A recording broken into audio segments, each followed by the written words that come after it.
Hi there. I'm John McPherson, and this is Jeffrey Schmidt. And Jeff has become, in what, 3 years you've been working on these bows, or 4? Oh, 3 years now. 3 years. He has gotten to building Asiatic composite bows, and he's built one of, well, every major country that's built one: the Persians, the Turkish, the Chinese, the Koreans, Egyptians, and he's shooting, what, 8 now you have that are shootable? 8 shootable and 5 that are being built. So what we're going to do is, first off, we're going to explain what a composite bow is and why we will make a composite bow. And that's what this little segment of talk is about. And from there, we're going to go step by step through the process of building a bow. And you're going to see this in less than 2 hours, to subtract minus this gab we got going here. But you have to realize that to build one of the finished, really good products that we're going to show you is like 5 or 6 months worth of work. And to the old Turks, they spent years, wasn't it, 4 or 5 years they spent? They could spend as much as a decade, but they would build the bows in batches of 500, and during one particular season they would just perform one operation, such as sinewing, on the entire batch. And then the bows would be seasoned out, sometimes in 2 or 3 periods, and it might take 10 years for a batch of 500 bows to be completed from raw materials to the stage where they're being sold. What we're going to show you here is going to be like 5 months. Jeff's average time is 5 to 6 months, and we're going to compress it down. We have bows, and Jeff has prepared various stages of everything so that we can run through here in like 3 days. We'll be shooting this. You'll see it in an hour and a half. But also you can build one within a month. We'll show you a quick way to build a composite bow. Well, let's talk bows first. Some of you don't have much for background possibly in the physics of archery or bowyers. And a bow is basically, what most people think of is a piece of wood with a string tied at both ends that you bend, and you pull this string and throw an arrow, which is just another stick. Well, we've got some wooden pieces here to illustrate this with. This is a piece of hickory that's been worked down to the stage where it needs its final tillering to become a bow. And right now you'll notice that it is basically straight from one end to another. Well, when you bend this piece of wood, any piece of wood, when this is bent, don't bend it too far right now, but when she's bent, what happens is the outside of this wood is trying to tear apart. The inside is really just compressing, pushing together on itself, compression. These are the 2 major factors that control bows. A third, which is not really worth much or worried about much in wooden bows, a third principle is the center of the bow, which has nothing happening. It's called the neutral plane. In the bows we're building here, it has a lot to do. But on wooden bows, you don't worry much about that. But a piece of wood, when you bend this, eventually is going to blow apart if you bend it too far, regardless of the piece of wood. And most woods will fail under compression, the inside of the bend, before they will tear apart at the back. But either way, you have, what, 1%? About a 1% strain in the wood. And what that means is that if you have a piece of wood, say 100 inches long, you can either stretch it or compress it by 1 inch, which is 1% of its total length, before it fails under the particular strain that you're giving it. If you are stretching it, a 100-inch piece of wood will break after it's been stretched to 101 inches. And so that's the limiting factor in bow design often, is making a bow that will bend to the proper draw length for your arrows and still be within some sort of safety margin for the materials. So, when we finish this bow, and then I shoot it, I bend it, compressive forces are going to take over, and it is going to end up with what we call a set. It won't be straight anymore. It will be bent slightly towards the belly of the bow or towards the shooter. This is the back side. This is the belly side down here, and the string would be running down along here. So the bottom bow was straight when I began. It compressed. There's ways to counteract that somewhat, but for what we're talking, you don't need to know that. You can build your bow with what we call a reflex. Bend it backwards so that when you string this bow, you have it strung, you have more energy stored with a bow that is bent backwards than one that's bent forwards. One that has string follow or reflex. So ideally, if these were all the same bow, basically the same size, configuration, and woods, and same poundage bows, let's say 50 pounds, the one that would shoot hardest and furthest would be the one before stringing that had the most reflex. And the one that had the most deflex or string follow would not be as efficient as these other two. Now, as Jeff mentioned, wood has, now this top bow here, it's reflex, you see this fuzzy stuff, that is sinew, it's been sinew backed. We're going to talk about this in our composite bows. Well, let's go back to our basic plain bow. 1%, you can stress this. In other words, we could stretch it or compress it 1%. Now, that doesn't give us much. It makes good bows. They've shot for years and years, the English longbows and Native Americans and all around the world. Most cultures used wooden bows. They still are today, and they work really, really efficiently. But you can only stress this to a certain extent. You can only bend it so far. So if I wanted to really reflex this bow to get the most out of it, a piece of wood, what if I reflexed it way back, like 8 or 9 inches? Backwards.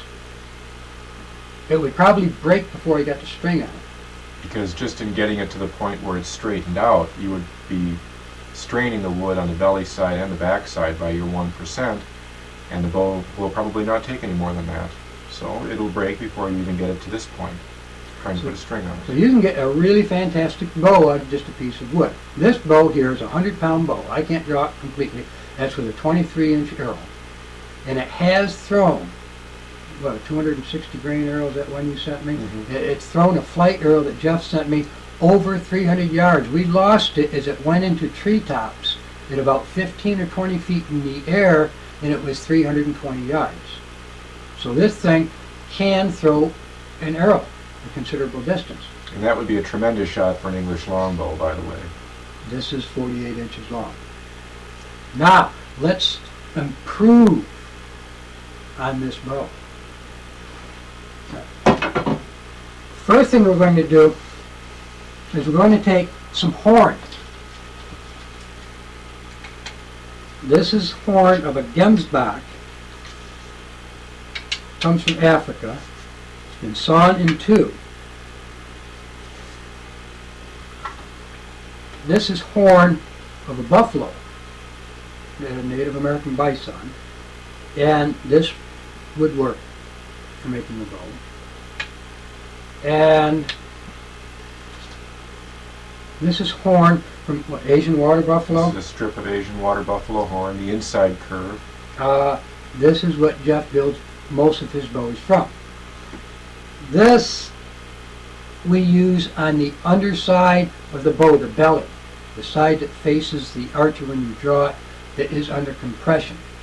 Because this has 4 times, 5 times the compressor of wood. About. This can take an overall strain of 4%, which means that the bow can be reflexed before being strung, and it can be drawn farther after being strung, roughly 4 times the curvature of the limb of a wooden bow, and still fall safely within the limits of the material. But if you bend this, it's going to break before it goes any great distance, because it doesn't have tension. It won't stretch.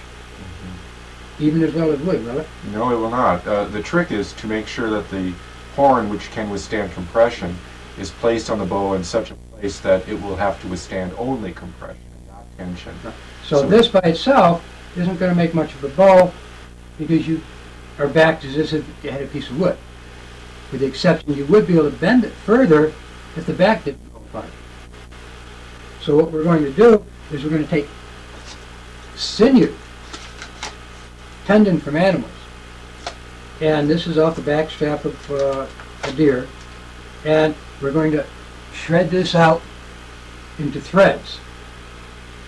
And we're going to glue this on the back of the bow. Let me grab a strip of horn. This is just exactly the one I put down. It has been shaped, and we'll show you this later, by heat, moist heat, and it's been flattened. So this is one limb of a bow, this is another limb of a bow, and all we need to do is place sinew on the back side with a reflex and get a reflex. This is simple composite bow. Jeff's got one here he's going to show you. And this is the type of reflex that you end up with. This is an extreme case. The bow looks a little bit out of balance right now, but when it's strung up, the limbs are balanced extremely well. This bow was nearly straight before it was sinewed and reflexed, and the shrinkage of the sinew alone has pulled it into this shape. Now, as you can see, you're going to have to exert an enormous amount of force and put a lot of energy into the bow just to straighten out the limbs. And that's energy that will be stored in this bow above and beyond what could have been stored in a straight limb bow. Then, in addition to that, this bow, being nevertheless quite short along the curve, can be bent tremendously far and shoot a very long arrow because the materials are so extremely flexible compared to wood. It can take an overall 4 times or 5 times as great a curvature as a normal wooden bow. Now, this bow would probably not be efficient if it were not reflexed because the horn and the sinew are both denser than wood. So this bow, as it stands, is heavier. It weighs more physically than a bow made out of wood of exactly the same shape. That slows a bow down. When you make a bow, the material you make it out of automatically slows down its operation. So you want lightest material you can, or you use what physics you can to make it as efficient as possible.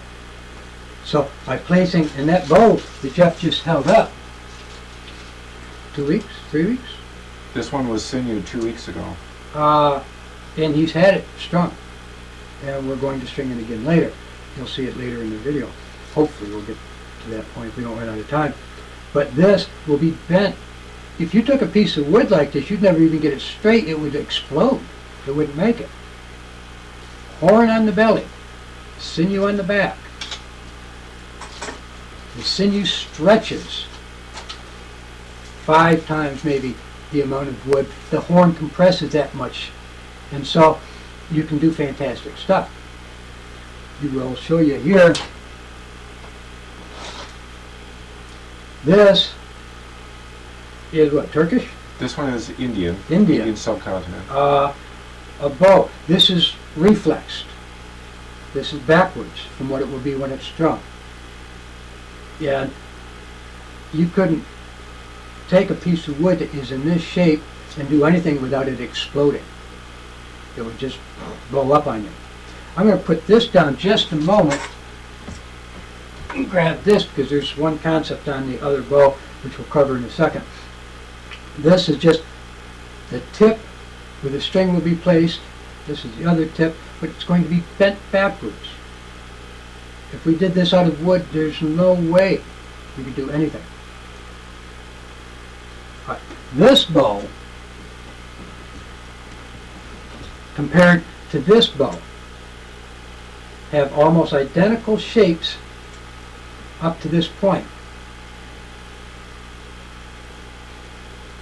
These are what we refer to as ears or sayas. What they are is cheaters. Like when you have a wrench and you're trying to pull and it doesn't work, you put a bar over the end of it and you pull it, makes it easier to move it. That's what these are. Their purpose is to allow you to apply more leverage to the limb. In effect, it acts to lengthen the limb after the string has lifted up off of this portion, when you're drawing the bow back. And then for the second half of the draw, you get the benefits of having a long limb bow. In addition, the geometry of having this sharp bend allows you to keep the angle that the string makes with the end of the bow always small. That makes certain that as you draw the bow back, it doesn't stack on you. And stacking just means that as you draw the bow farther and farther back, the amount of force needed to gain an additional inch of draw begins to go up dramatically. Suppose you've drawn the bow 28 inches, it may take another 10 pounds to pull it back to 29, then it may take another 20 pounds to pull it back to 30. Now with a bow that has this feature, it's much smoother. Once you've drawn the bow back to 28 inches, it may take an additional 5 pounds to pull it back to 29, maybe an additional 2 pounds to pull it back to 30, because these begin to act more and more like levers to load compression into the belly of the bow as the bow is drawn back farther. Unfortunately, it adds a tremendous amount of complication to the process of making the bow. This bow took 6 months to make. This one that John built took how long?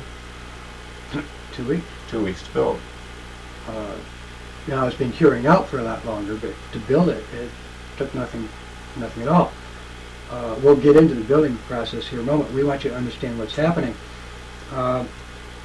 So this, let's say, is a 70-pound bow, or 80 pounds. Let's say 70. That's about what I can actually handle. So let's say I can draw a 30-inch arrow in this bow at 70 pounds. Well, if I put sayas, or ears on the end, that just makes it easier for me to pull that 70 pounds. It makes it seem like 50 pounds possibly. It's like putting bars or pipes over the ends of the bow and allowing you to pull it back with much more leverage. So I can pull it as far, but it's easier for me to pull it. But in the process, we're adding weight, more mass, to the very end of the bow, so that slows it down. And so it won't shoot like this one will, is a 70-pound bow. If I put sayas on this now to help me draw it, it would shoot maybe more like what, 60 pound? 60-pound bow. It'll be more comfortable to shoot. A lot more comfortable. Yeah, much better. But now we can get rid of some of this. We can take this bow, which Jeff built, and instead of being 70 pounds, if I can handle 70 pounds, this could be maybe 90 or 100 pounds. Because the addition of these sayas, or ears, makes it easier for me to pull this and shoot it. It's the problem that you have with discomfort is due to the stacking of the bow. And it also makes your shooting very erratic because as you tire out, suppose each time you draw the bow, you draw it maybe a fifth of an inch less than you had the previous time you fired. Then, since the stacking is so tremendous at the end of the draw length for an average bow, a typical bow without these features on it, your shooting is going to be very erratic because you may be drawing at 29 inches at 80 pounds, then you draw at 27 and a quarter and it's only 75 pounds or less. So your shooting could become very erratic. This feature will make the bow much smoother to shoot. A remarkably heavy bow will seem very comfortable to fire. The one that we have completed down here for you to look at is a Turkish style bow, Mameluke bow, and it draws about 100 pounds at 27 inches. It certainly does not seem that heavy when you actually draw the bow. It seems much lighter, but when it's been weighed, it comes up to about 100 pounds at 28 inches, 27, 28 inches. They're two different style bows, the same concept, but you'll notice the sayas or ears are shorter on this one. And but you can see the amount of energy or force that's stored in this bow before it's drawn. Now this one will look like this when it's strung, except of course these ears will be longer. And as you can see, it's not a trivial matter to get a string on something like this. Now, there's special boards and methods of doing this. In Indian mythology, the Indian god Shiva was killed when the saya of his bow split his skull after a rodent chewed the bowstring. So a certain amount of care must be taken in getting the strings on these bows.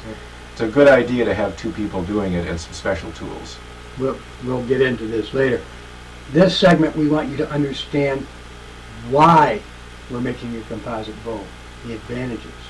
I think you can see from our wooden, straight piece of wood, what we've done is we've utilized horn on one side, sinew on another side, in which is not visible in here. We have a piece of wood down the center, we'll show you in a second, that everything is glued to.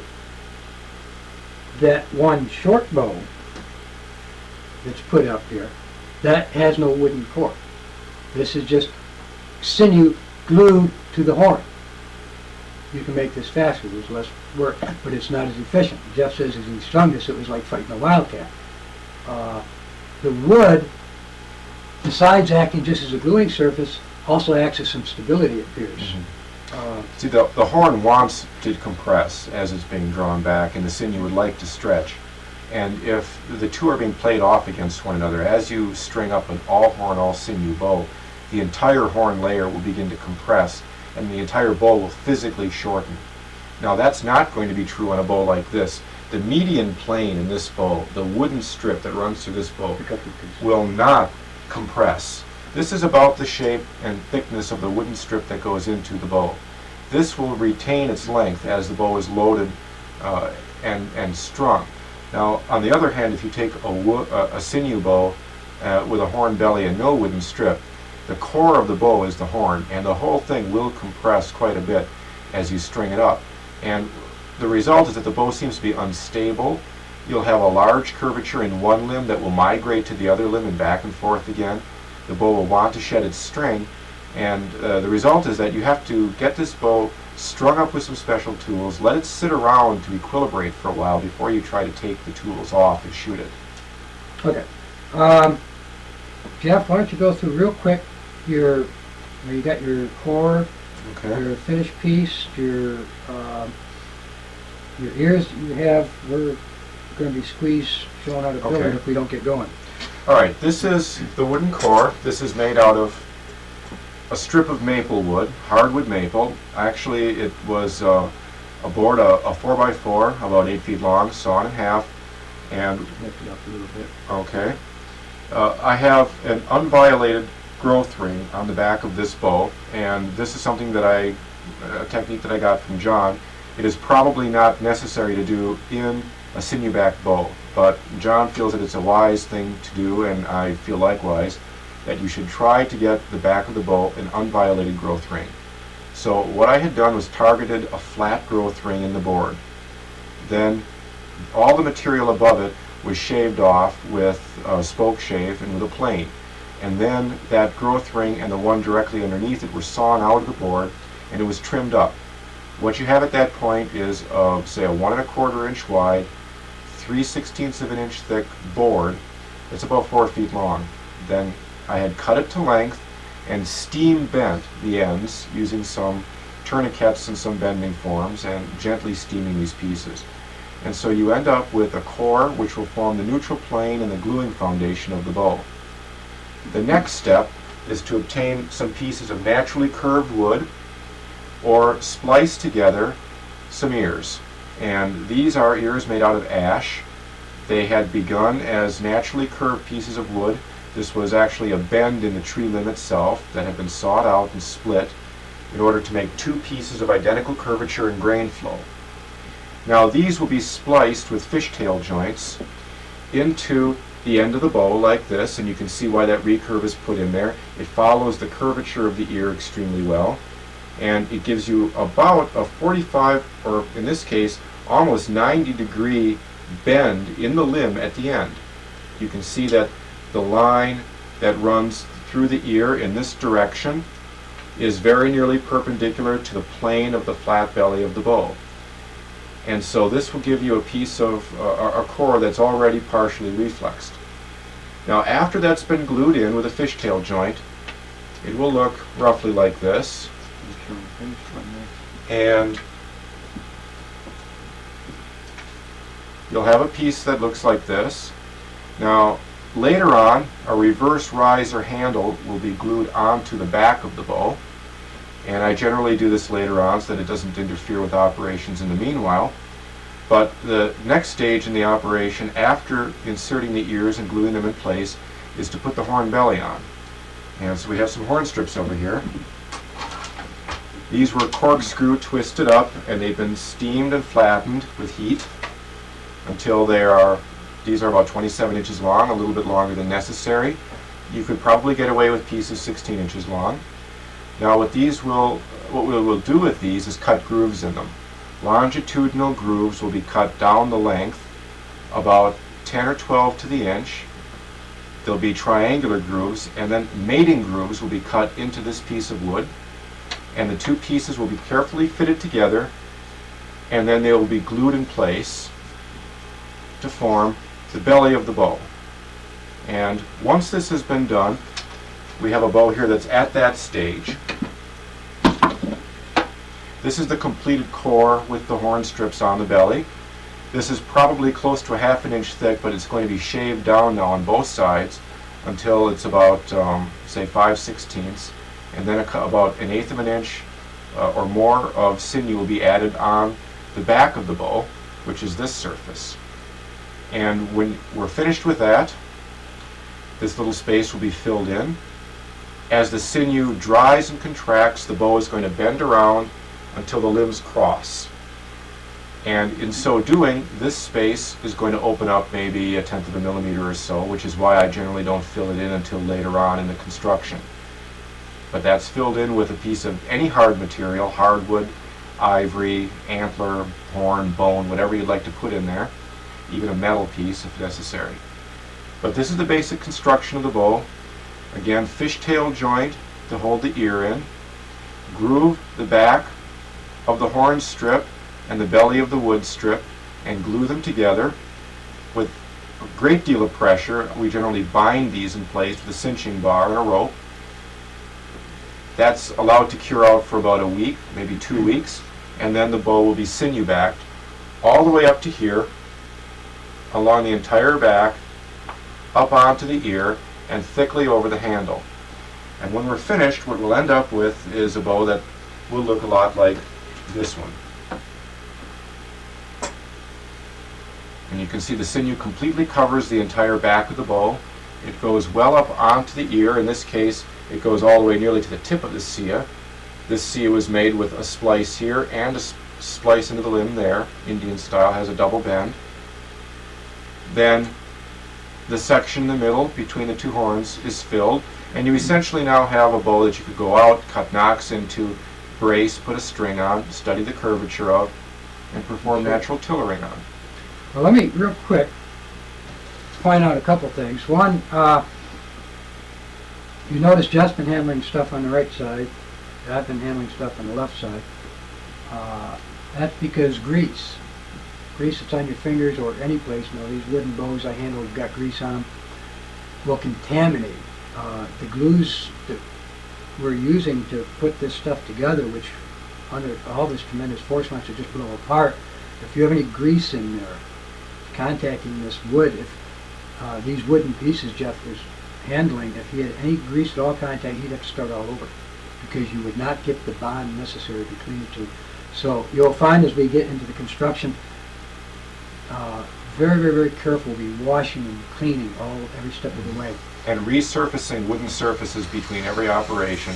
Immediately prior to sinew backing this core, we're going to scrape it down again with a razor blade to expose fresh grain, open up fresh pores, and eliminate any grease that may have been accumulated from our hands or from settling out of the air.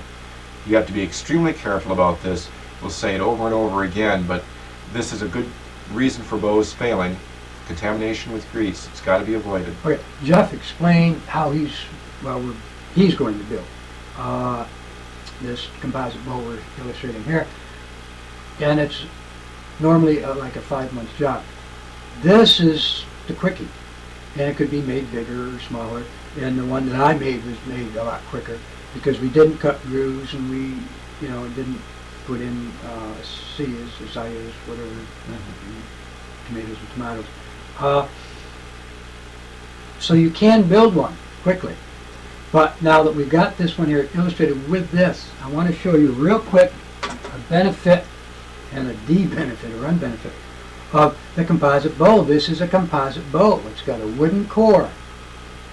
It's got 7 pieces of antler on the belly to compress them so you can have them just butt up and meet each other.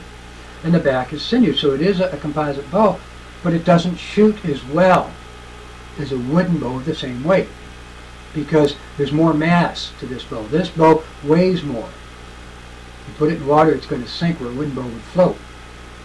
This is going to shoot less well than a wooden bow, everything else being equal, because when this was built, wasn't built with a reflex. It was just thrown together. Jeff built this, 2 years ago, 3 years ago? First one. And he just slapped it together, and it's straight. Well, we can bend this tremendously. Yeah, it You can know, take it's an like a enormous huge, strain. huge rubber band.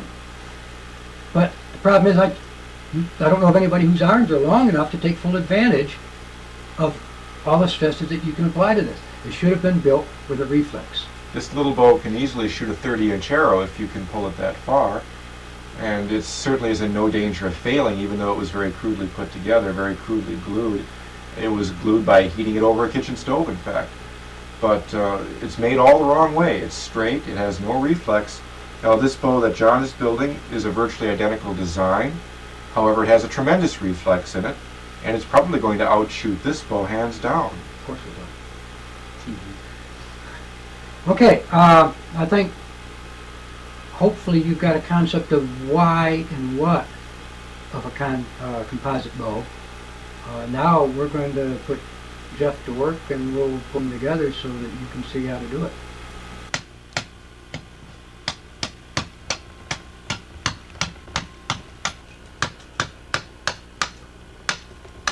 Jeff, what are we up to? Well, I'm trimming up a piece of wood. It's got a real nice natural curvature to it in the grain. It's a chunk of Osage.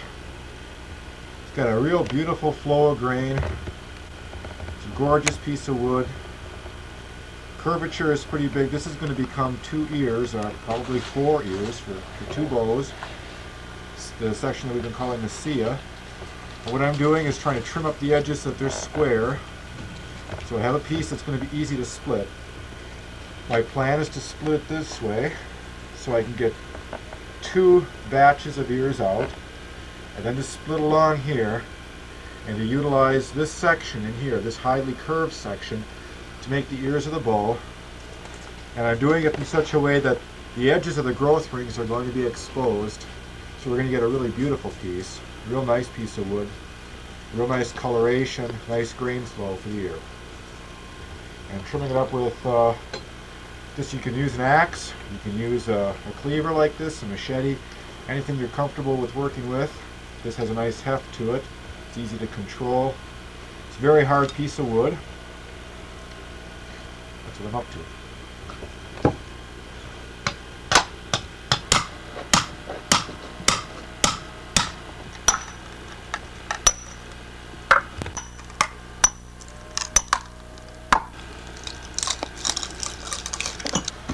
Okay, this is where we're at. The split gave me a piece, real flat.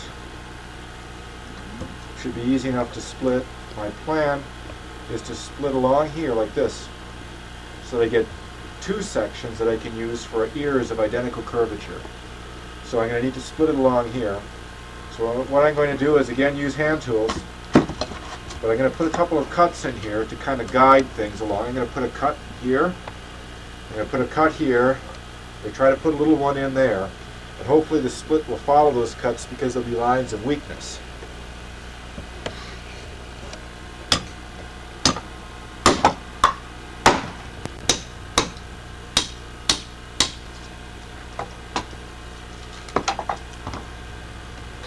What you got, buddy? 2 ears. Perfect.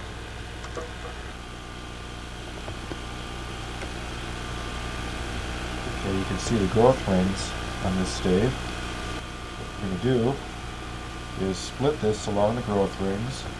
You can see how nice and flat they are. This is the sort of thing that you want, flat growth rings. You can see down the length when you were able to look at it before that they're nice and parallel, nice and straight. And this is a piece of black locust. John already split a stave off of one side, this side, and he used it to make himself a composite bow.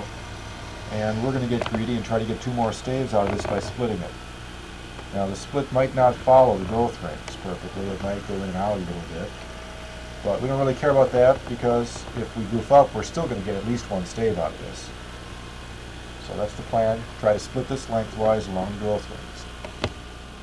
Now you see, we're going to try to split this exactly in half, and you can see there's a large tree, so we have flat growth rings, which will make great for retaining one growth ring for the entire length. Well, she seems to be starting pretty easy. We'll just see what happens. Okay, the splitting wasn't exactly successful, but we got one fine board out of this with a little bit of natural reflex in it. It's got a slight propeller twist, which we could get out by twisting it in the other direction after steaming once we thin it down to the right thickness. But this is really the sort of thing we're after, a stave like this that can be worked down with a plane or a draw knife or a scraper, spoke shave, whatever you want to work it down with. You can run it through your milling machine if you want to. But this is the sort of thing that you're after. A nice stave, flat growth rings, flat surface for gluing the sinew onto. About 4 feet long, 1.5 inches wide to start out with. You eventually narrow it down to whatever you want. And now you begin to work this thing down to a final thickness of about 3/16 to a final absolute thickness of 1/8 of an inch after it's been glued to the horn. But you target about 3/16 just to keep a little bit of extra thickness on there so that you have more to work with as you take the thing down into final shape. Okay, Jeff, now we've seen the raw materials for the ears, the core. We'll cover sinew and glue in a bit as we go. But one of the biggest things we're going to be concerned about here is horn. Why don't you tell us? I see you got a piece of buffalo horn there. Explain something here, what we're doing. Yeah, this piece really illustrates exactly what you want optimally as far as horn is concerned for making a bow like this. This is a horn that's relatively short, but it does not have any twist in it. And that's the most important feature, no twist. Now this surface is the outside curve, and this is the inside curve. This has been taken out so it can be used as a spoon. But it's the outside curve that's going to be probably the best piece of horn because it's the longest. It's slightly concave on its inner surface, and that's good. And it has the right curvature to be placed on the belly of the bow. It wouldn't have to be inverted to be placed on the belly. Why don't you pick up that piece of water buffalo horn to show a comparison in size, because that's what we're working with inside. Okay, on the other hand, this is a strip of Asian water buffalo. This is the inside curve. This would have gone along the surface of the horn like this. You can see it's much larger, a little blacker, a little finer grained, much more expensive, and it has a little bit of a propeller twist to it. So a piece like this would have to be flattened, straightened out, and that twist would have to be taken out of it. Now, how are we going to do this? Steam. Boil it, steam it. Moist heat. Moist heat is important. Yeah. But you say that also you've cautioned me on overboiling it and weakening it. Yeah, you don't want to overcook these things. They will burn, and if you get them soaked with water, it may crack when it dries on you. So the idea is not to overcook it. Just steam it or boil it for a few minutes to make it plastic, and then bend it if you need to straighten out a piece like this. If you'd like to get that propeller twist out, you steam the middle section, and then you grab it in your hands like this and you twist in the opposite direction. You see now it's twisted the propeller, now it's straight. And then once it's been heated up and you do this, you dip it in cold water in the middle, and that will set the curvature. That will cool it down fast, and it'll stay in the new position. Well, my experience with working with horn and antler both was it didn't take very much time at all. Like you said, just minutes. A couple minutes. And I know that when I worked with that antler bow, that I probably overdid it with 15 or 20 minutes. I could almost tie knots in it. Yeah, antler is a slightly different material, slightly tougher to work with. It's a little more brittle. And if you overcook antler, it's shot, because antler consists of a bony core, bony matrix, and a protein content that's inside of the little cavities in the matrix. And if you boil that for too long, you're going to cook the protein, denature the protein, leach it right out, and you're going to be left with something that's not going to be as flexible as if you had barely cooked it or steamed it only slightly. And again, it's minutes. It only takes a few minutes to get this into a plastic state. So don't overdo it. Well, let's stay on the horn then. But we might just well let everybody know that, you know, antler works, elk antler, even deer antler, I'm sure would work in short segments. I've heard of American Indians making bows out of all those materials. And then ribs, bones. Bones, yeah. There's a lawyer in Slovenia, a young man that's made a couple of bows with horse ribs for belly. Same thing, compression. Sure. Okay, well, let's stay with the horn. We're going to run out of time on this tape. But horn and antler would let everybody know is a viable substitute. But let's work with the horn. Okay. And you've got those Kemsbach horn.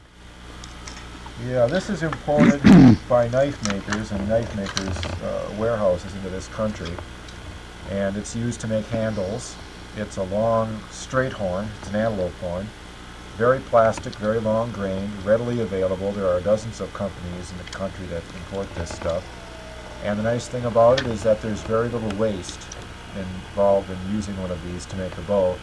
You can split it lengthwise and then steam it very gently and clamp this surface, the bottom surface, to a flat metal plate and apply C-clamps to the other side and flatten these out almost completely. And you look at that curvature and you think that it doesn't sound very likely that you'd be able to do that, but in fact it's a lot easier than it sounds. And this is the result. These are some that I had worked down that way, and they are very nearly perfectly flat. Now you might notice if you look at these closely, or if you do this at home, you might find that some very small cracks are going to open up on the belly. Well, these aren't very important. They're going to fill in with glue. They are longitudinal cracks. The bow will not have any stress in that direction, so it's not going to hurt things at all. So you should keep in mind that this is a nice source of material for you to use. Of course, you can go to any leather shop and buy a pair of cow horns, and as long as they're not twisted up, you saw that outside curve in the cow horn, and that's probably the most readily available material that we have in this country for making bows like this. Now you're using, like on everything else, you just use a handsaw, hacksaw, for just about everything. Handsaw if you like. You can use any tool that you like to cut this out, but I always prefer to do things by hand because you have more control. You go slower, but again, you're going to be spending months making a bow like this, so why rush? What I would do is just mark on here the piece that I'd like to remove. Make it a little bit wider on the horn than what you really want, because you never know. You might want that extra width later on. And I take off that outside curve, like this.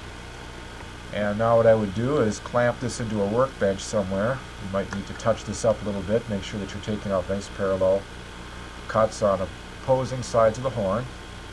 Clamp this into a workbench and start cutting at either end. I usually start cutting at this end because the horn is solid here, and I don't like to be tired out and working on tough material at the end of the sawing, so I start at the thick end.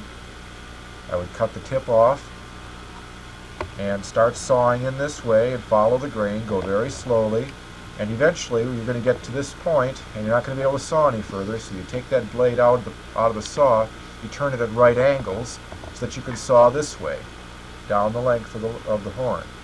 Go nice and slow, make nice even cuts, take your time, and you won't find this very difficult. If it's a long horn, it might take you a few hours, but so what?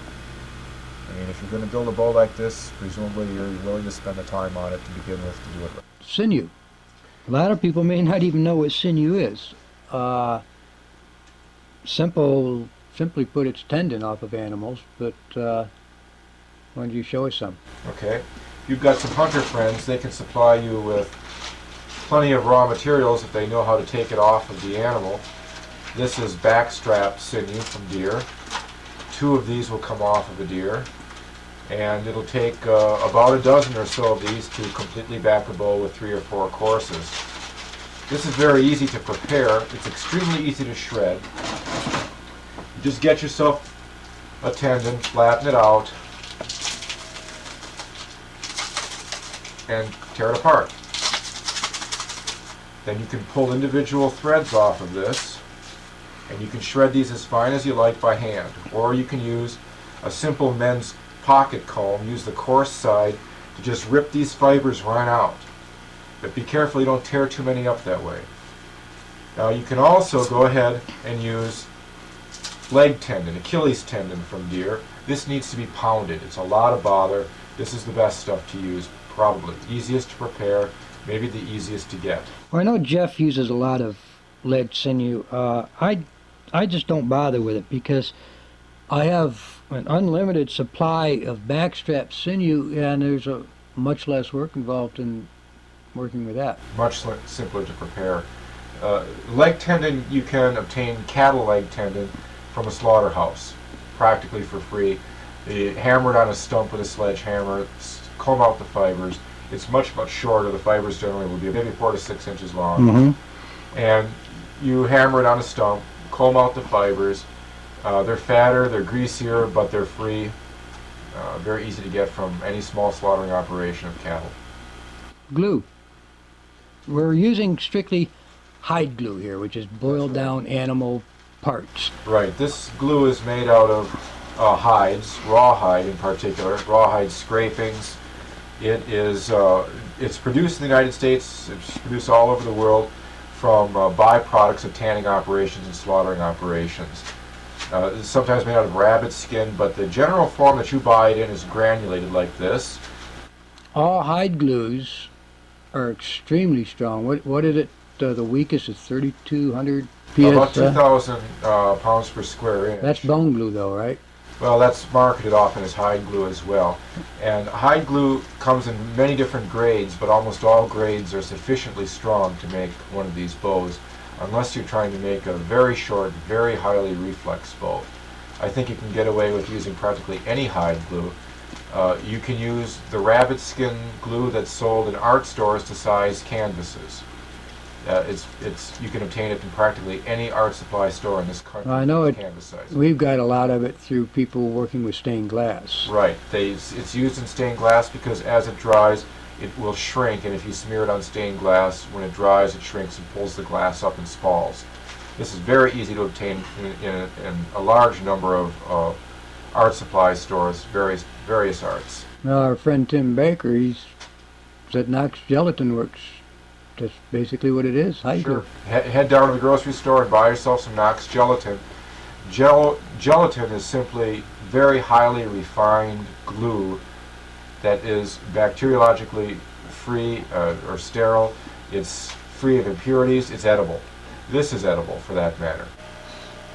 Now, hide glues are all extremely strong, as John has said. Practically any one of them can be used to make a bow. There are higher grades.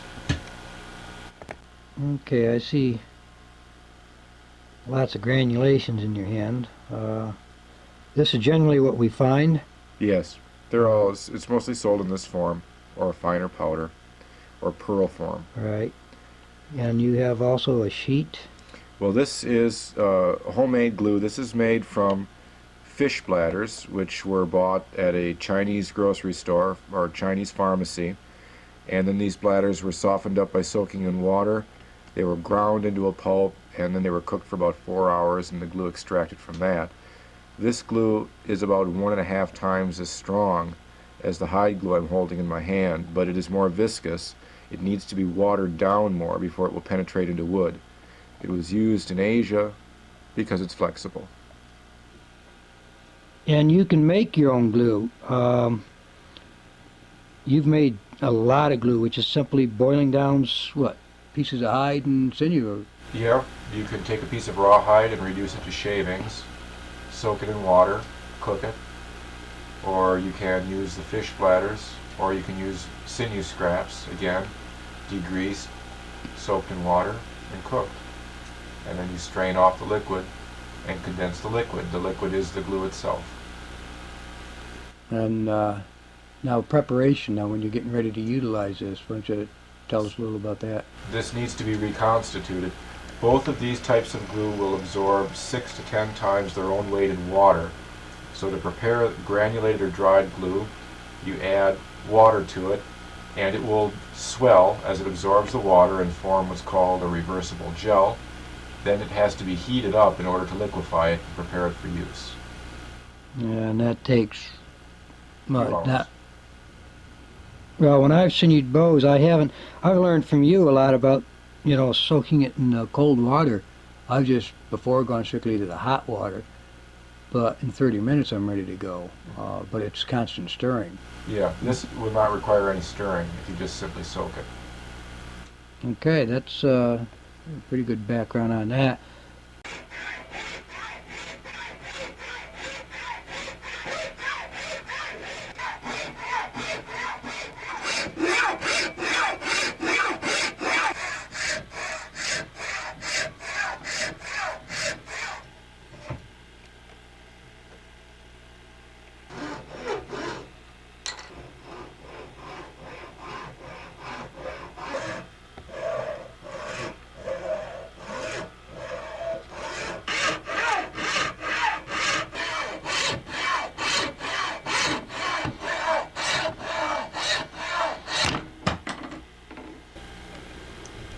Both the cuts turned out really very well.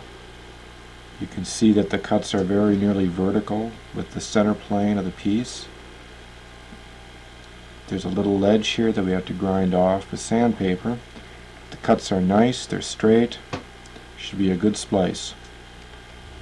Nice and simple, took about 20 minutes. I've done a couple dozen of these, and every once in a while you ruin one. So you go slow and just expect that now and again it's not going to work out. But what I'm doing now is grinding off any peaks, making certain I have a flat gluing surface. I'm refinishing the wood, which opens up lots of pores for the glue. Trying to make that surface perfectly flat so I get a glue line in the joint that's a couple thousandths of an inch thick. And again, the secret here is there are no secrets, you just go slow. And every once in a while you expect to ruin a piece. And every time you make that cut, it doesn't necessarily turn out right the first time. It's taken me quite a few to get the procedure down. These are the two pieces that we're proposing to join.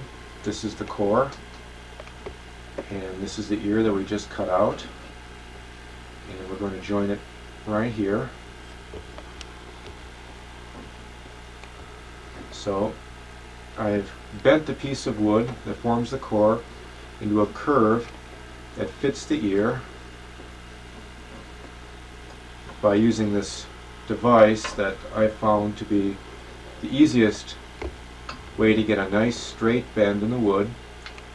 It consists of a wooden block that has precisely the same curvature as the ear, and this is clamped onto the core with a C-clamp and a little piece of wood to protect the core. Then we have a tourniquet and a little bar and a rope, a loop, and this loop goes around the bar and is tightened down with the tourniquet while the wood is going to be steamed. The steaming softens up the wood to the point that it becomes plastic and can be bent and will conform to the bent shape after the heat's removed. I found that this is the best way to do things rather than just using a lot of clamps, because clamps get red hot when they're steamed. So we get this into the pot. We have a few inches of water in the pot. We get the whole thing ready to go. We put it in, cover it up, and let it steam for a couple of minutes with the tourniquet placed down very loosely to begin with, so the wood is not stressed before it's been heated. Then after the steam's been acting on it for a few minutes, we take it out, tighten the tourniquet down halfway, put it back in, steam it for a few minutes till it heats up, take it back out, and tighten the tourniquet down all the way. Then we let it in the steam for about 5 minutes or so, and take it out and let it cool naturally in the air. Then when the form is removed, the end of the limb will have this nice bend in it. The ends will be nearly straight. The biggest bend will be in the center where the form had the biggest dip in it, the largest curvature. This particular way of doing things gets rid of a lot of C-clamps which are hard to turn down. It's more primitive. You could do it under very primitive conditions. It's more adjustable. If the limb is starting to twist, this bar can be repositioned very easily. Slide it up, slide it down to the end. The whole system is very easy to operate, very easy to use. It's very sensitive, and it give you a very precise curvature bend. What we're going to do is mark out the cut that has to be made into the core to receive the ear. This is a single fishtail splice. It's about 3.5 to 4 inches long. It's at the very end of the limb, so we center the ear so that the line that runs down the middle of the ear would continue to become the center line of the bow. And then we just mark out with pencil the line that we want to cut along. And then we cut within that line slightly to get just a little extra material on each side in case we goof.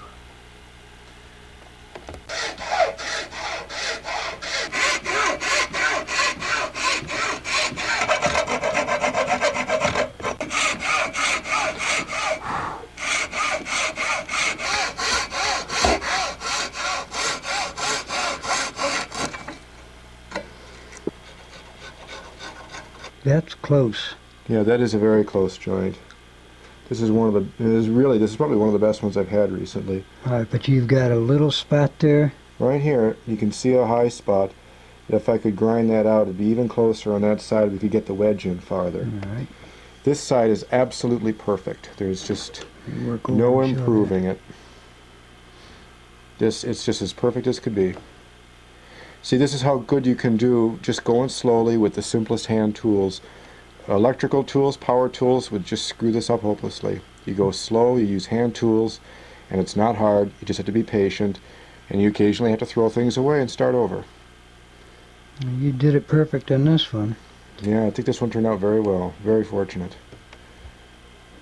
Sandpaper, and I got it wrapped around the blade of a plane, which I use as a scraper, and I'm just trying to take that high spot down slightly.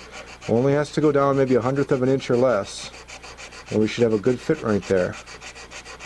Let's check it and see if it's any better. Now is size the pieces before we glue them together. The purpose of sizing is to seal the wood so that it doesn't absorb glue from the interior of the joint and result in a dry joint. This should always be done immediately after, or as soon as possible after, resurfacing the pieces for the joining, because a fresh surface absorbs glue better than a weathered surface. Also, I've got a heating pad wrapped around the parts because a hot piece of maple will absorb the glue much, much better than a cold piece. So I've heated it, dip my finger in the glue, smear a little on, give it a nice even coating, not too thick. And the purpose of this again is just to make sure that the wood does not absorb glue from the interior of the joint. Okay, I'll put that one aside. And then I take a little bit and do the same thing to this. But what I'm going to do is grab that little bit of sandpaper and run it in there a little bit to roughen it up.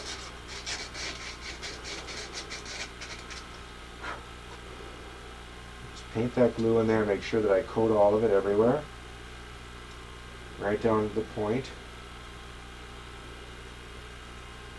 I'm using a solution of glue that's a little bit thinner than what I would use for sinew backing so that it penetrates the wood better. Lower viscosity, better penetration into the wood. And I keep these parts warm because that aids in the absorption of the glue. So now I'm going to put this all back together inside the heating pad. Wrap it up again and let it sit for about an hour. And let that stuff absorb the glue. I'm going to take this out first though because I don't want to accidentally glue that to the pieces. Make sure you got a nice coating on there. The wood absorbs the glue incredibly fast when it's hot. So I might just leave it like this and then lay something over the top of it to keep the heat in. It's important to keep this stuff warm. Joining these pieces, I'm going to work very fast. They've been heated, they've been sized, the sizing coat is dry. What I'm going to do now is clamp this into my table at just about the right angle so that I can glue this piece in, and I can force the two pieces together and clamp everything down tight. So I'm going to quick check this, check that the angle's fine, so I can force that in there and hold it in place. It's good. Now what I do is I put the glue on, working quick, put plenty of glue on. I'm going to end up splattering glue on everything, but you can just clean everything up when you're done. Get a lot of glue in here because a lot's going to get squeezed out. I found that working with your fingers seems like it's a hell of a lot better than working with tools when you're in a big hurry.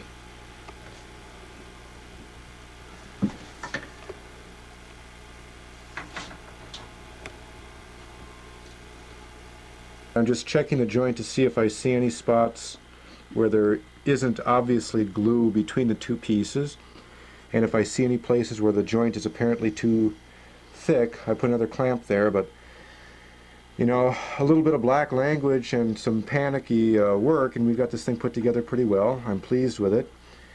Now it's just a question of coating the joints well, because as the glue dries it tends to contract, and the glue will get sucked into the joint by the material that's already in there.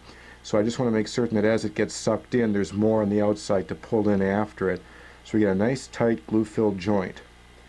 Of course, if you don't like it, if you don't think it worked out well, what you do is the very next day you take these clamps off, you put a little bit of stress on the piece, and if you hear creaking or cracking, you can always just pop that thing back out of there again, soak it in water, play a little bit of heat on it and take it out, sand it out, recut the joint, and redo the whole thing. All things considered, when you're going to take months to make a bow, taking a couple of extra hours to redo the joint doesn't really amount to a lot of extra effort. Just have to make sure that all these things are done the right way. Now, whenever I've built composite bows, which is only a handful to date, I've never grooved. And Jeff states that about, I believe it's 1/3 of original composite bows were probably grooved, which what that does is create more gluing surface contact to absorb all those stresses. And I could never figure out how it could be done. And after watching what Jeff's doing here, it's just so simple. So we'll just let Jeff explain to us in a minute exactly what he's got and what he's doing. Okay, what I've got here is a guide that has a ledge on it that guides the tool. It has a trough that's slightly concave that the belly of the horn fits into. And I have a tool that's made out of, this particular one is made out of an old saw blade that's got 12 teeth to the inch. And what I've done is grind those teeth down so that they're perfectly triangular, little right triangles, right angle triangles, 12 to the inch. And I've made a handle out of maple that fits into, and I can move from side to side. I bind the horn into this trough, and I decide which part is the straightest that I plan on keeping for the bow. And I slide this back and forth in the trough. And that's all there is to it. Once I get all the grooves started, and they're perfectly straight, I can take them out of the trough, I can bind it onto the workbench, and I can scrape with a hand scraper, which is made out of the rest of the blade of the saw. These two pieces together, this one to start, this one to finish, allows you to make these grooves almost perfectly straight, and 12 to the inch perfectly straight grooves, triangular grooves, and there may be a 30th to maybe a 50th of an inch deep, at the very most maybe a 50th of an inch. This will double your surface area for gluing, or actually it increases it to 140% of what it would be if it were flat. It allows the horn to be bound onto the wood without any sideways slipping. It gives a real tight fit, and it's actually very easy to do. You could make a grooving tool with a machine shop, with a milling machine. Cost you quite a bit of money to do it on a computerized milling machine. Or you can do it by hand, spend a couple of hours cutting out the teeth, and get a job that the tolerances are to within a couple thousandths of an inch, which is more than sufficient for this job because the glue line is a couple thousandths of an inch. So to restart, I just make sure that the tool is in one of the tracks, and I cut. Once a certain depth is reached, Jeff has turned his form over, tied the horn to the opposite side, and now he's able to exert more pressure. His grooves are deep enough to keep the teeth within. And you're going to take them down, what, to the full depth of the teeth that you have, Jeff? Yeah, I just sight down the grooves and make certain that they're ground to a point so that they're not flat topped. And once I reach that, everywhere along the entire length, I figure I'm finished. You can see the straightness. There may be, if you look at it edge on, you may see a real slight wobble in one or two places. But if you hold a steel straight edge up along them and sight along the straight edge, you don't see any bends, any wiggles. They are dead on, perfectly straight. And therefore, you have to realize that your eye is able to discern differences down to thousandths of an inch easily. The glue line is going to be 5 to 6 thousandths of an inch thick. So you are well within the, if you do things this way, you're well within the tolerances of the glue line, and you're going to end up with a very good joint. All right, you spend how much time? Now, you've only spent, what, 2 hours, 2.5 hours on this? Yeah, maybe closer to 3 because we started it earlier and ground away on it, but then that's 3 hours with a couple of breaks in between, sitting back to have a soda or a cup of coffee. This is about the 6th bow that I've done this way, so a little bit of experience has made it go faster. But you don't have to do things this way. You do not have to put these grooves in. The only reason why I'm doing it is because this particular style of bow that I'm building is a quote-unquote replica of a Middle Eastern style of bow that did have these grooves. And in fact, only Turkish and Korean and a couple of other isolated nations built bows by putting these grooves in. You can make the back of the wood, or rather the belly of the wood and the back of the horn perfectly flat and smooth and join them together, or you can cut them slightly concave, convex. And I have a grooving tool that is concave for the wood and convex for the horn with teeth cut into it that I would use to make a Turkish flight bow. So this particular operation you can regard as being optional, and it was not practiced by all the makers of these bows, but it does give you a very good joint with a lot of extra surface area, and the strength of a joint depends on the surface area of contact. Okay, and then transferring this over to wood, it'd just be a piece of cake now, wouldn't it? Oh yeah, the wood itself grooves much more readily because it's coarser grained, it's a softer material, the tool bites into it more deeply. I have had to sharpen the tool once or twice while I've been cutting this into the horn. Now, before he can cut grooves into the core to match the horn, what he's doing now is rasping down where the ear sticks out that he got glued on yesterday.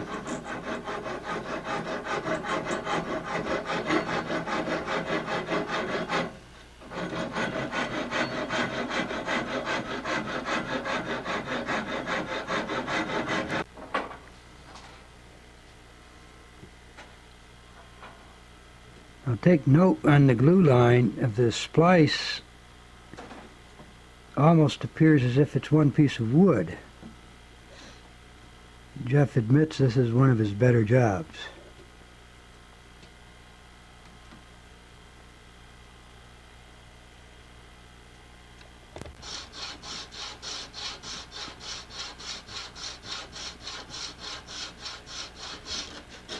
Why don't you explain a little bit, Jeff, about how you're getting that line started? Well, what I've done is clamped a guide to the edge of the bow and put something underneath it to support it so that I can get the grooves started at least on the curved section. The flat section I can clamp into the guide the way I had done with the horn.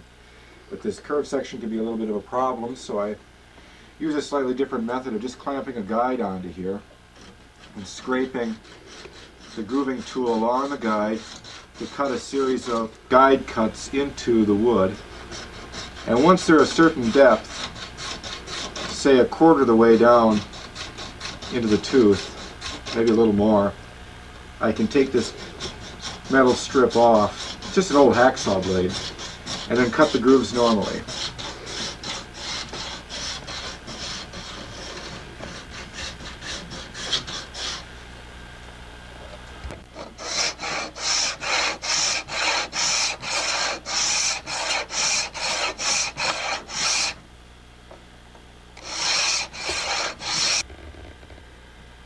Okay, you can see the grooves now, how they match up. Nice and straight, parallel. This is what's going to give the glued joint a little bit of extra strength, increases the surface area, keeps the piece from slipping sideways when we bind it. The next thing for us to do is to gently steam the horn while it's clamped into place on the wood so that any little deviations will be brought to conformity. Then we size it twice, let it dry, heat it up, put the glue on, and bind it in place.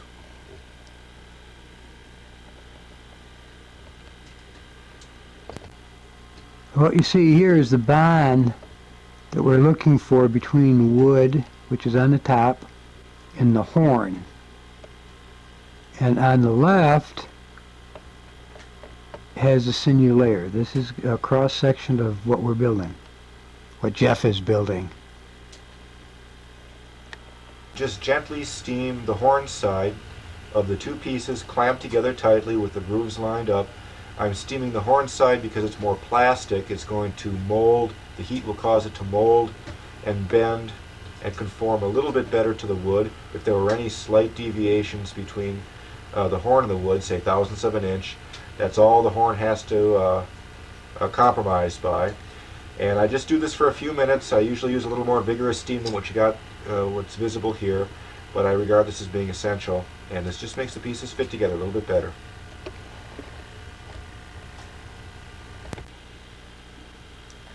What I'm going to do now is square up the sides of the wood and the horn so that they're flush together along the whole length of the bow. Both sides. I do this only for the purpose of making the gluing, the alignment of the two pieces with the glue on, go a little bit quicker because time is going to be very important there. This is not final shaping. That I do separately. I do it after the horn's attached. This is only to aid in lining up the two pieces for gluing because time is very, very important at that stage. And you can see how close the fit the horn and the wood come, where they come together. It's just perfect. The grooves are lined exactly.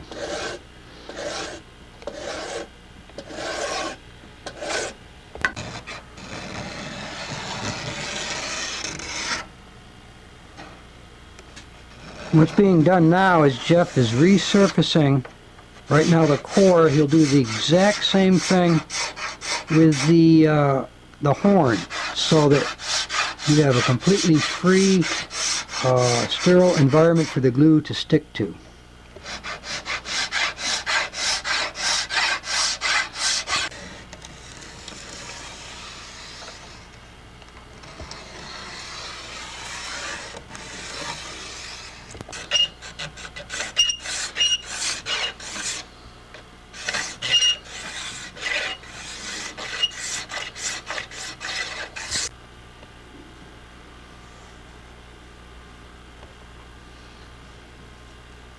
Alright, Jeff is right now putting a sizing of hide glue. This is pretty liquid, right? Yeah. Very liquid, yeah. Very liquid hide glue on. In fact, it's so liquid he's painting it to size the horn and the core prior to bonding. Now these have both been preheated. He uses these electric heating pads and does it quite a while. When I have built mine, I've just heated them by the stove. Yeah, in fact, he has a bow heating by the stove right now that we're going to send you. The heated part absorbs the glue much better, and now these have to be dried completely prior to the actual bonding process.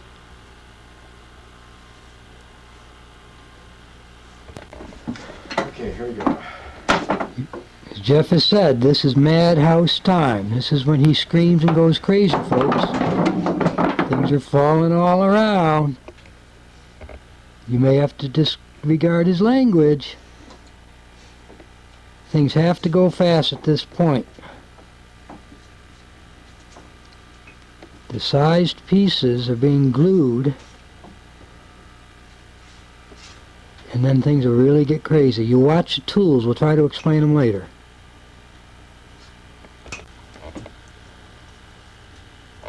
Everything has to be perfect at this point. The bow, horn have to be kept warm. As things are put together, the grooves have to be lined up exactly.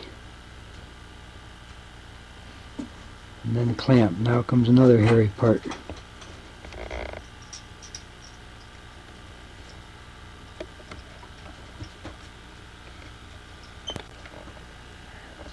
The word perfect used once.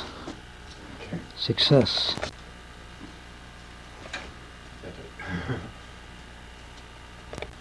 Jerry's holding a vise-like clamp. Jeff is going to bind it.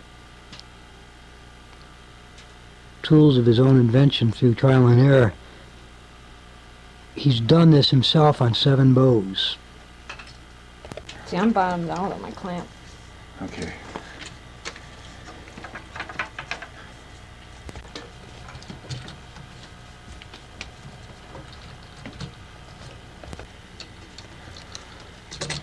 This is crucial. Jeff's got approximately 150 hours of work up to now just in what he's doing.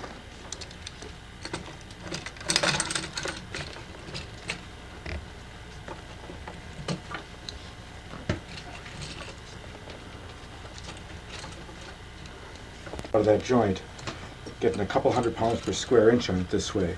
It's extremely uniform pressure all the way across the surface of the whole piece. Clamps alone just cannot do it.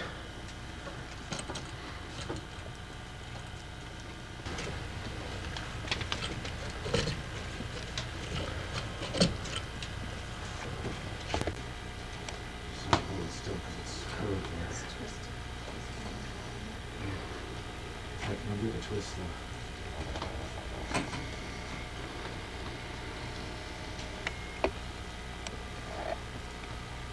This can buckle or anything.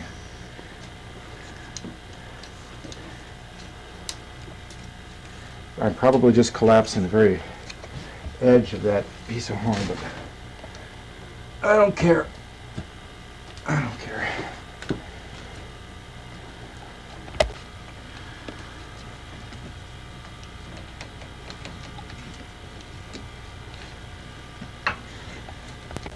You're anchoring your tool in place, you say? Yeah.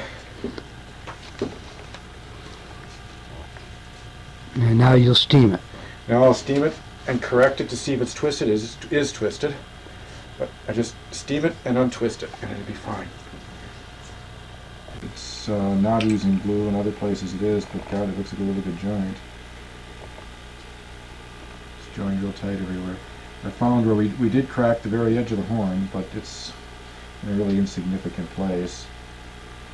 And it's in a place that's going to be ground off eventually anyway. That kind of stuff happens because you put so much pressure on these things with that tool.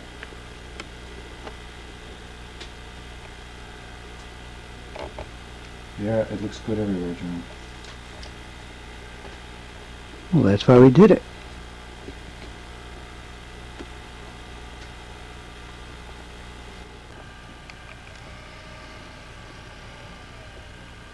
Now Jeff's getting steam out of that pot. What's this doing, Jeff? Alright, just in case the glue gelled while we were binding it in place, I'm heating up the horn side because the horn's a good conductor of heat. And that will transmit the heat into the glue will re-liquefy and squeeze out of the joint. That way we make sure that we have a thin joint. We only want about 1/1000th of an inch glue line, a couple thousandths of an inch glue line. And so I'm just trying to gently heat up that horn side a little bit, just to make sure that if we had gelling, we correct for the mistake. Gives a better fit.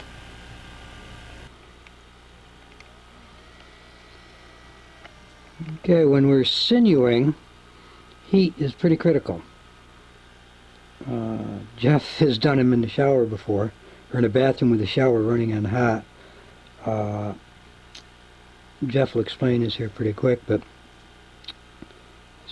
this is done right close to our wood stove, plenty warm.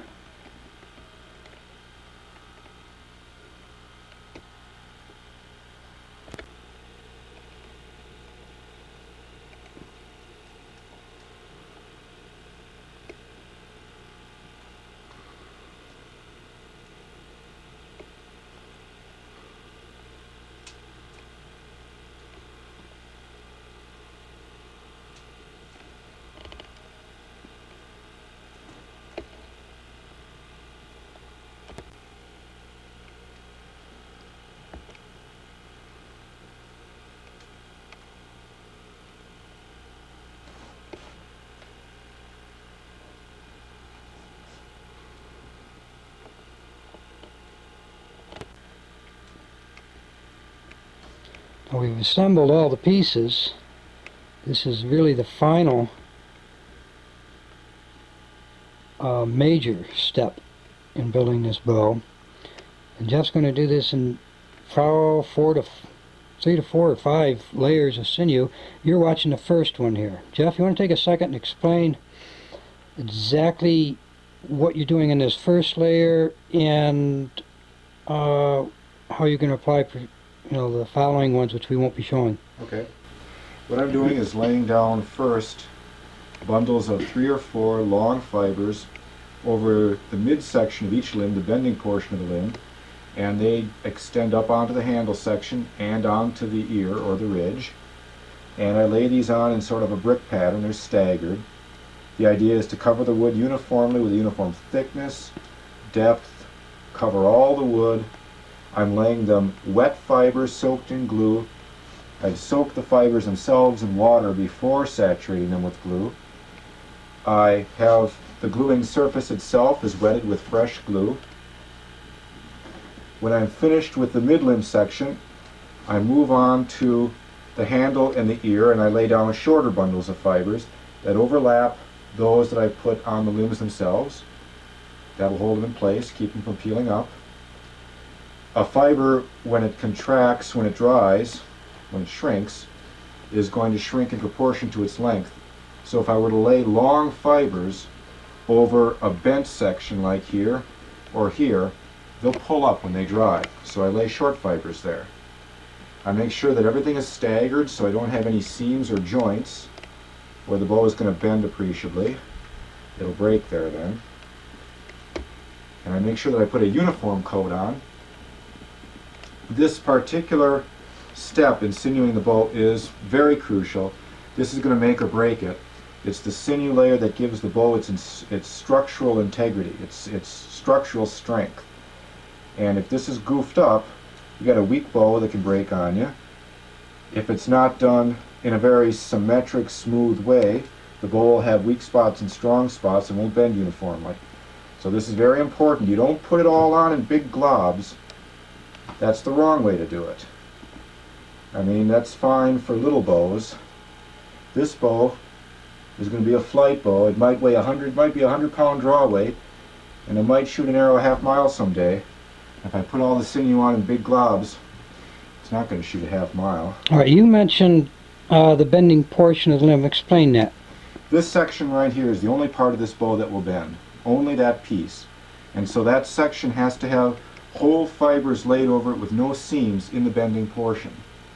And so what I do is I retain my longest fibers to be laid down over that section so that I can do it with absolutely no seam. It's a nice continuous coating. This is the ridge, this is the handle.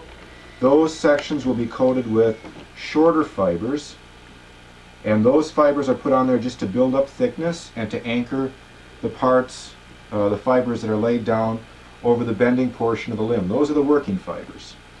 Now this is just the first coat. I'm laying these down in little bundles of 3 or 4 fibers, maybe more. When I do my final coat, what I'm going to do is tie the limbs of the bow together. After this layer shrinks, this limb will be bent inward to about here, to about that point. Right. And what I'm going to do next for the second layer is tie the 2 limbs of the bow together in that place, apply the second layer of sinew, and then the bow is going to reflex even further. All right, you're starting with a certain reflex here, and you're going to end with a reflex basically what we had on the bow that we showed at the beginning. Or much more. The limbs could cross. But at this point it might be inappropriate to put down a really large reflex by tying the limbs together, because the sinew will take a 4 to 5% strain. But if I tie the limbs together now, when I get to the point where I'm pulling this bow back, I might be putting in double that strain. And so those outer layers of fiber, the last layer that I lay down, will be doing more work than they're capable of doing, and they may blow on me. So I like to do it this way. I've sometimes started with a bow very nearly straight and sinewed it with this much reflex on the first layer, and the limbs have crossed on me. So I don't want to do much more, because I want a bow, not some broken stick that I hang on the wall.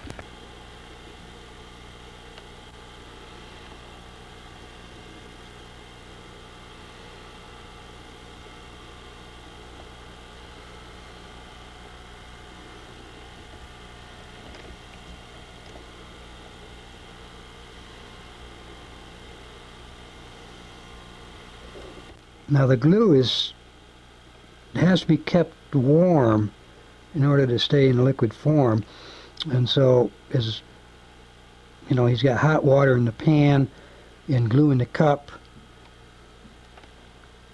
which keeps it in a liquid state. And if it starts to gel up at all or cool off, he'll have to reheat this all. You'll see the sinew laid out on paper towels which are damp. That's to keep them that way. You don't want dry sinew going into the glue and then going on the bow. It won't shrink, as people do it that way, but the sinew will not reflex even a half as much as it will as if you soak that sinew in water before you lay it down. Because it stretches as you put it on. Here's a good view of the, just a side view of the bow. Jeff has got 1 layer of sinew. The first one put on, he's explained to you how he put them on, but questions can arise, or might arise, it would to me anyhow, is the sequence of building that layer and additional layers onto that. You want to explain that, Jeff? Okay, this first layer consists of long fibers in this section, shorter fibers overlapping the first layers laid here, shorter fibers overlapping those laid here and on the handle. Now the second layer that's going to go on top of this will be put on after this cures out. The 2 limb tips will have gotten much closer together when this dries. They'll be tied together a little bit with a string barely taut before the second layer is put on. Fresh glue will be smeared over the first layer of cured sinew. The second layer that goes on will again consist of long fibers over this section laid down first, but even longer fibers now, that overlap the pieces laid on the ends. Now, you mentioned curing out period. How, days, weeks, hours? Depends on your climate. If you're in a very dry climate like Utah or Nevada, you might let it go for a week. I sometimes let it go for 2 weeks. I think a week is sufficient, pretty much no matter where you live. So I've rushed when I've built mine. No, this is a very dry climate. Days here. I live in Wisconsin. It's a wet climate. Okay. All right, and then again, for that second layer, I lay another course of shorter fibers here overlapping the long ends of the long fibers laid on this section. And I may begin to build up thickness with very short fibers, maybe 2 inches long, placed here to bulge out the handle, and placed over the ridge section to give it a triangular cross section, peaked here and sloping down gently to the sides of the bow to the edge. Your second layer of sinew, you should also cover up any wood that you inadvertently left uncovered the first time.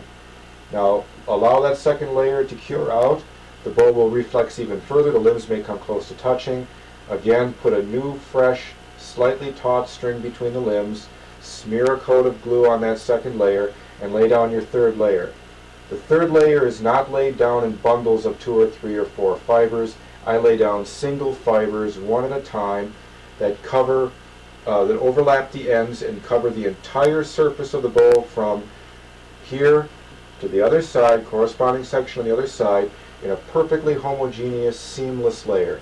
Because that's the layer of the bow that is going to do the most work, the Now, outer what's the layers. diameter of that thread? Now, you can break sinew down to minuscule, 1/16th of an inch, smallest 1/32 of an inch.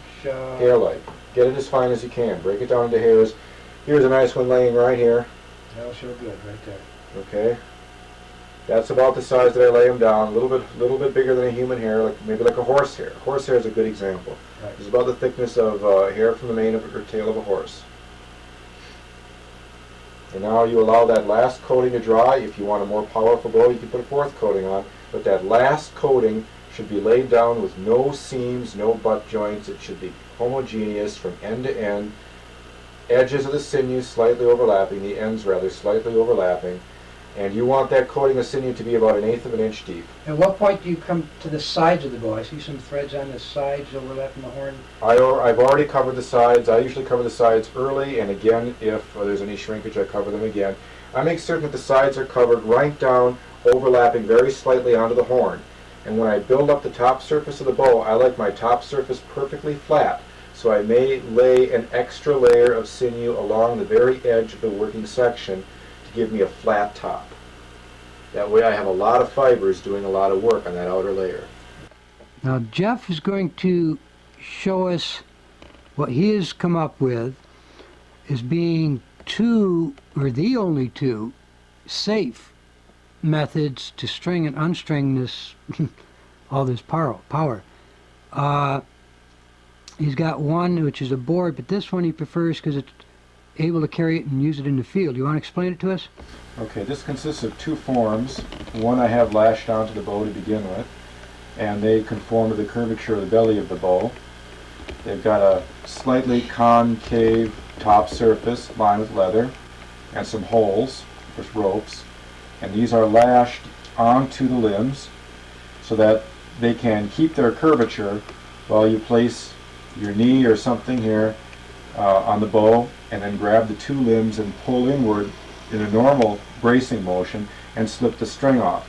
Then you can ease up on the limbs and take each limb off of the form separately, and you only have to worry about one limb at a time, because technically each one of these limbs is a separate bow.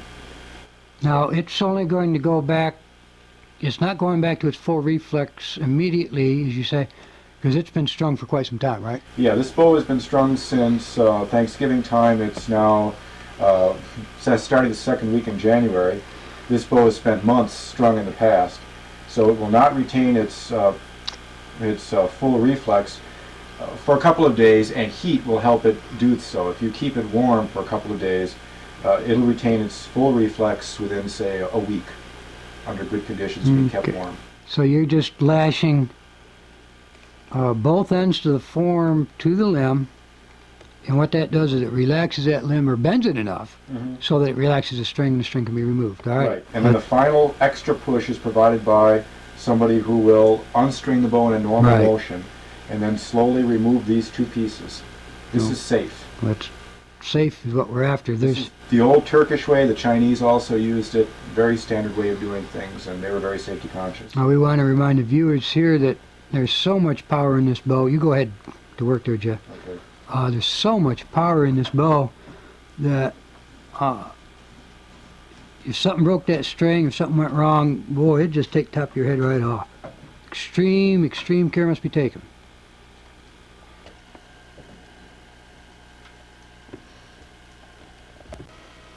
Right. Jerry slips the noose off. Jeffrey relaxes the bow. And that's what we have. Now we take care of each limb separately.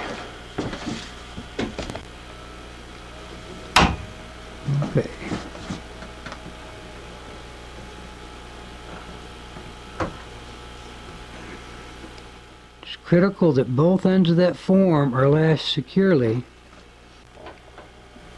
Okay, operation's done. Now in a couple hours this will regain its full reflex. Keep it warm.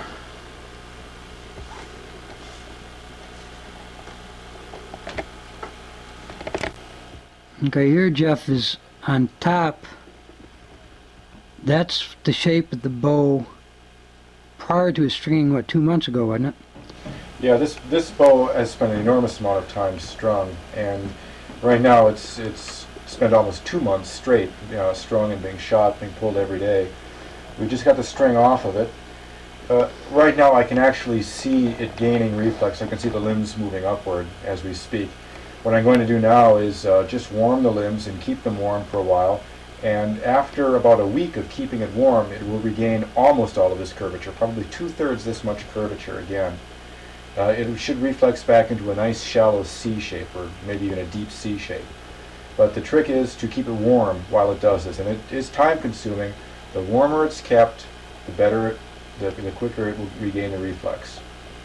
I just warm it up with heating pads.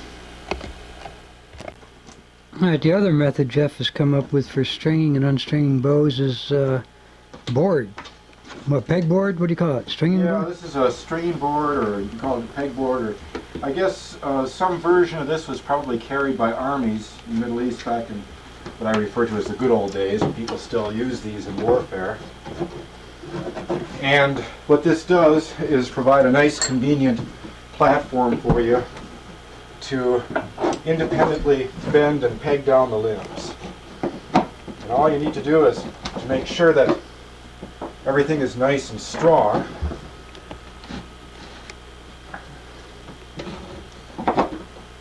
Because this, if this bow gets away from you, even on this board, you're going to be hurting. So what I do is progressively bend the limbs down into position. But again, first thing you do before you do this is you always heat the bow. We heated the limbs in front of the stove. Well, you heat it also by rubbing with your palm briskly. Yeah, you can rub with your palm in the field if you have to warm up the bow. You rub real vigorously. The horn just needs to be warm when you're working it.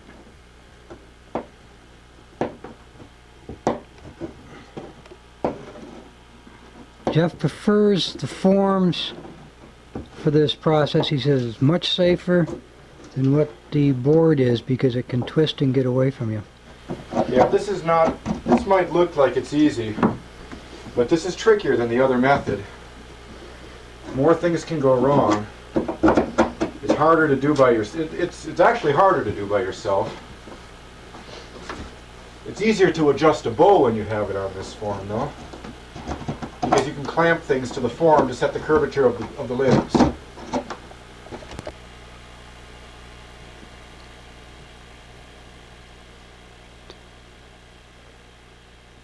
Note the loose rope to hold the handle. And the 90-degree bend in the hook to help prevent it from kicking out. The board itself is 3/4 inch plywood.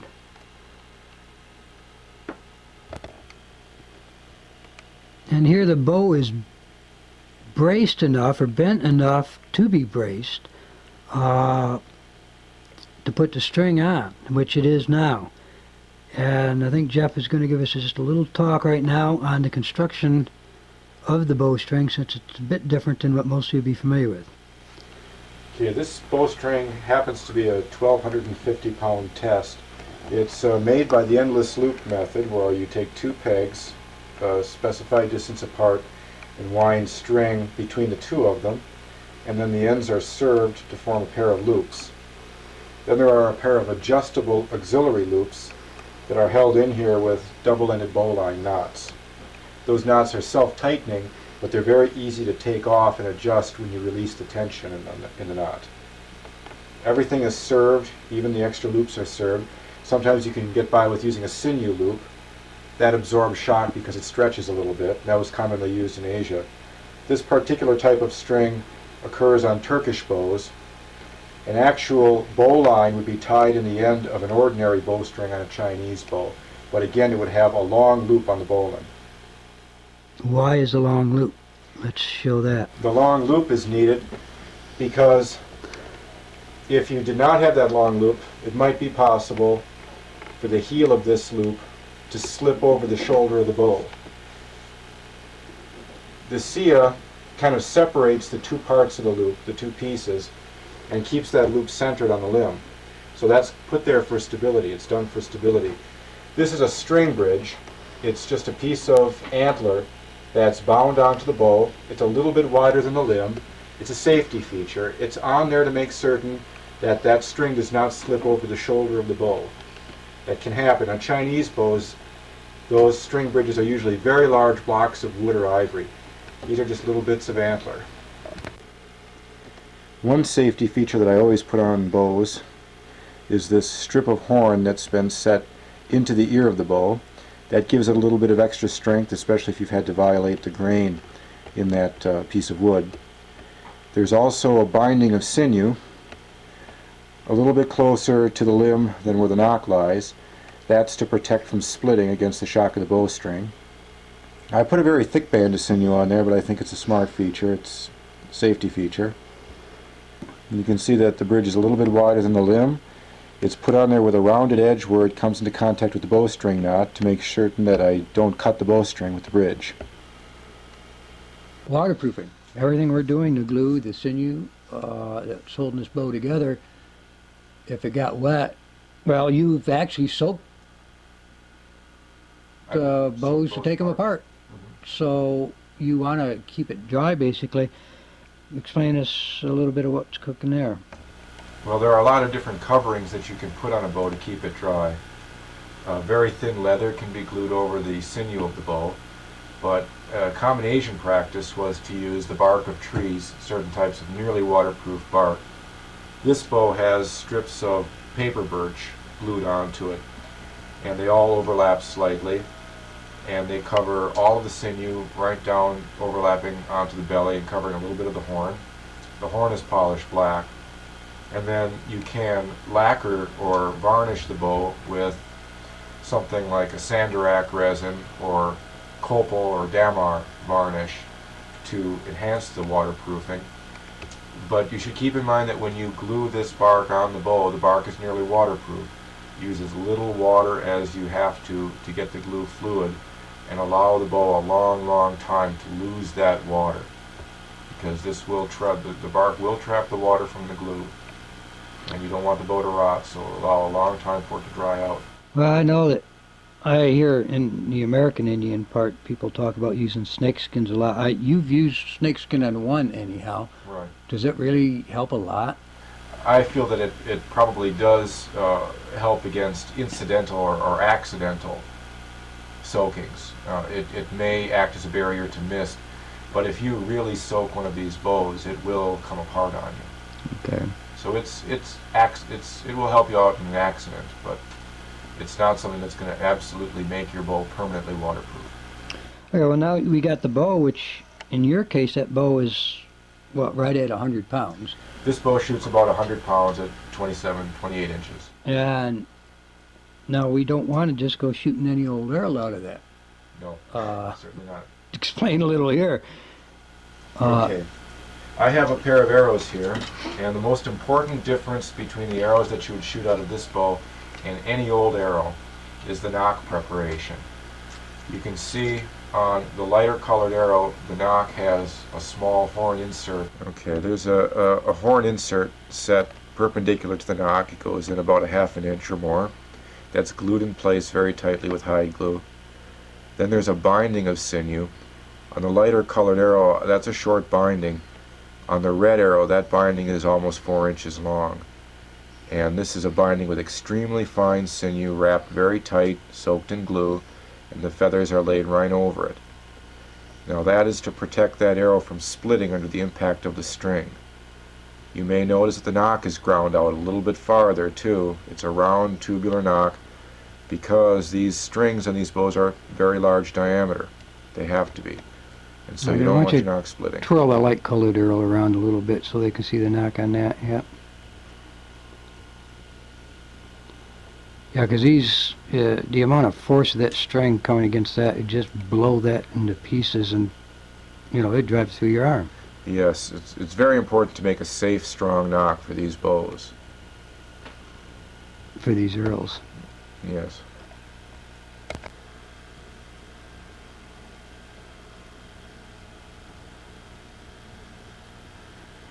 You can see how that insert is set down completely into there. How far down does that insert go, Jeff? On the light colored arrow, it goes in about a ½ inch. On the red arrow, it goes in almost a full inch.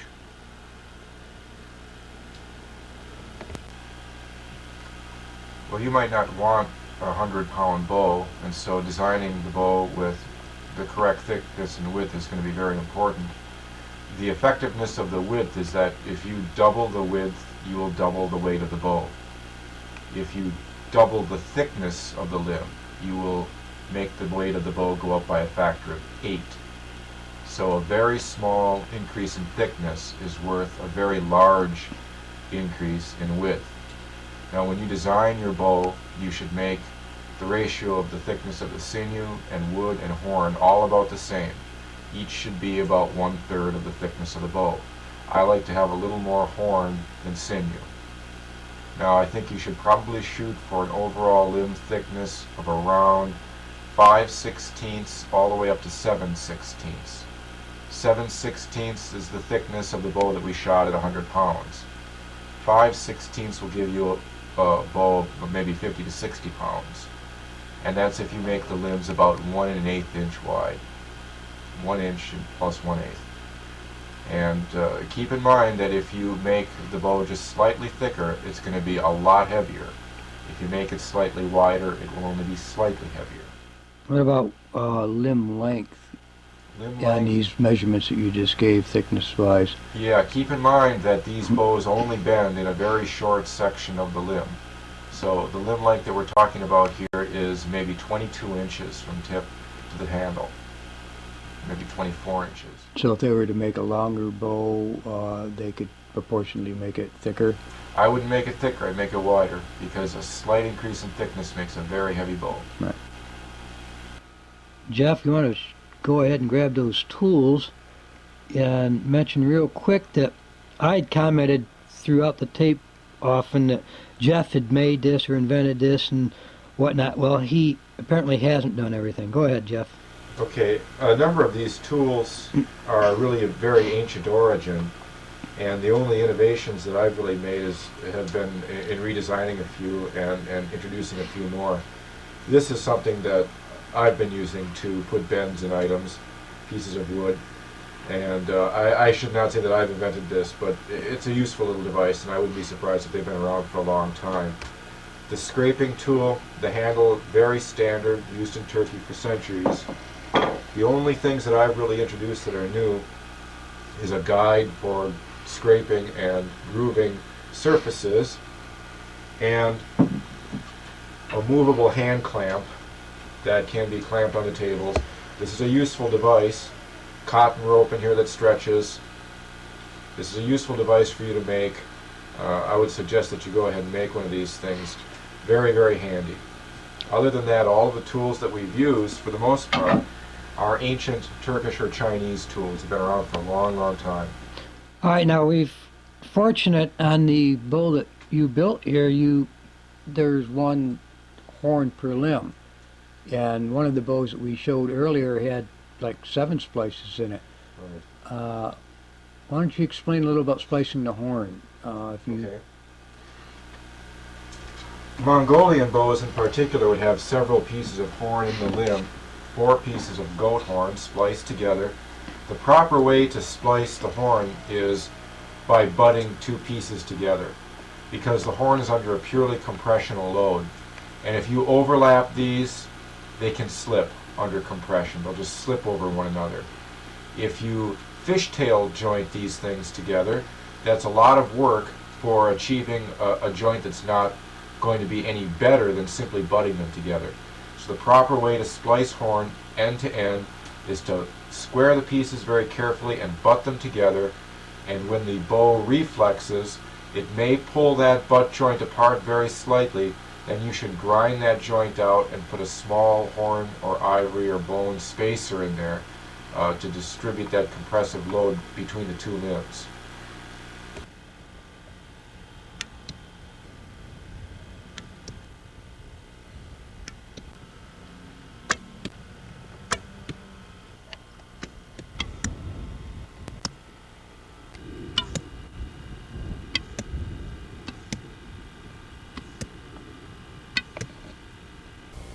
What you're viewing here is a mistake not to make.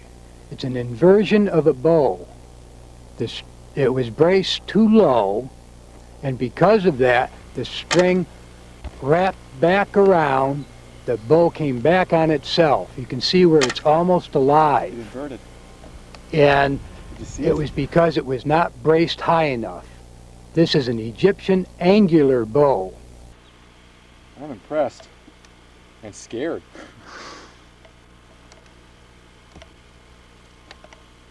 I wonder why. I don't mean to do it. You know, I think I know why. It's still not braced high enough.